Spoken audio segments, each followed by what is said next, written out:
I tried to make a fight with Terence Crawford, but he hooked up with BLK and them hoes fell in love with each other and left me out in the wind. But we gon' ball again.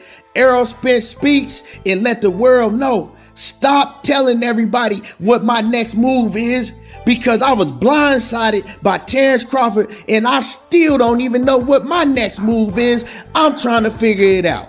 Before we get into this next video, make sure that y'all hit my like button, subscribe to the channel if you're not already subbed to the channel. Now, we all know, the ones that want to keep it 100 and trill, that Terence Crawford ducked out of the fight. Errol Spence and his whole team, they wasn't planning on Terence Crawford pulling the move that he pulled. But Terence Crawford was planning on it the whole time. We all know now that Terence Crawford admitted himself that he had been talking to BLK Prime ever since he started negotiations with Errol Spence, letting you know straight off the rip that he already had a plan B. Probably had a plan C because he really didn't want to fight. Now, he went over there bluffing, messing with Al Heyman and Errol Spence, pretending like that he wanted to get a fight deal done, but we all got to see how it played out and what happened in the end.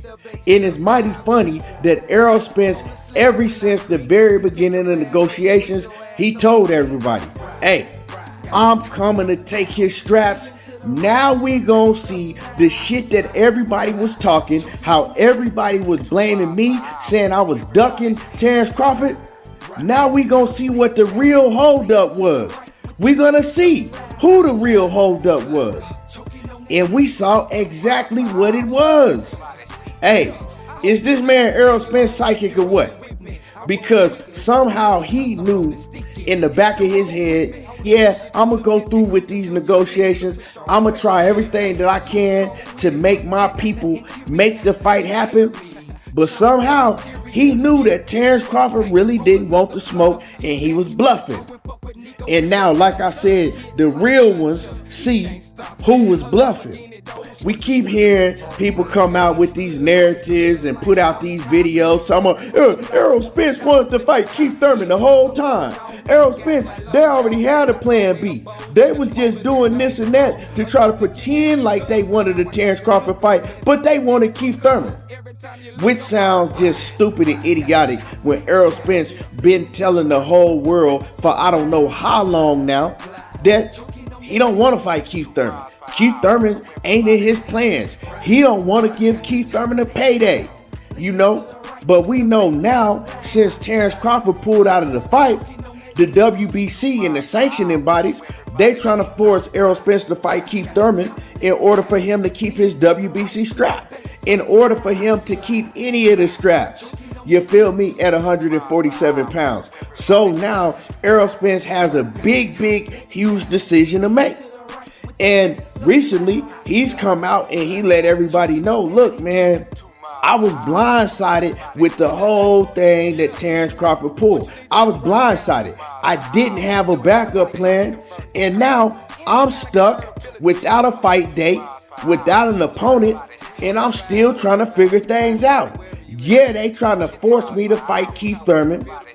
And from his comment, right, I seen people recently putting up videos saying that Errol Spence, he went to the WBA, he went to the WBC, and he was begging them, right, to make the Keith Thurman fight. He petitioned for them to make the Keith Thurman fight. That's not what happened. The WBC already came out, and basically before any of this stuff, they said that he don't have no choice. The WBC, they hold weight over the WBA and the IBF. He don't have no choice. So he's being forced to fight Keith Thurman. And on top of that, the PBC, you know, the heads that's above Errol Spence, they look at Keith Thurman as a much bigger fight than Stanionis. Even Stanionis did an interview and he explained the situation himself. He says, yes, I do want to fight Errol Spence, but I understand, right, that Keith Thurman has a much bigger name than I do. So the sanctioning bodies, right, the higher ups, the powers that be, they're going to push for Errol Spence to fight Keith Thurman because it is more money in it for them. right? And so people need to understand this and stop putting out stupid ass videos talking about that. Errol Spence, he went and petitioned to fight Keith Thurman. Errol Spence ain't did a motherfucking thing. He just told y'all, look, man, I was blindsided with the whole situation and I'm trying to figure shit out. I'm still trying to figure shit out. You know, I'm trying to figure out, do I go and fight Keith Thurman? The only way that Errol Spence decides to stay and fight Keith Thurman, if he just gonna say, fuck it, I'm gonna put all my trust in Terence Crawford to go ahead and beat David I've been sneezing and come back to the table with me so we can make this fight happen. That's the only way that you gonna see him in the ring with Keith Thurman if he decides to put his trust in Terence Crawford to make this fight happen along with himself. But see, the thing is, that's a huge decision to make. That's a huge decision to make because now you got to put your trust in somebody that's shown you time and time again that he don't have no type of morals and he is not trustworthy. And me, myself, why would you put your trust in somebody like that that's showing you that he ain't trustworthy? Man, you can't trust somebody that really don't want to smoke.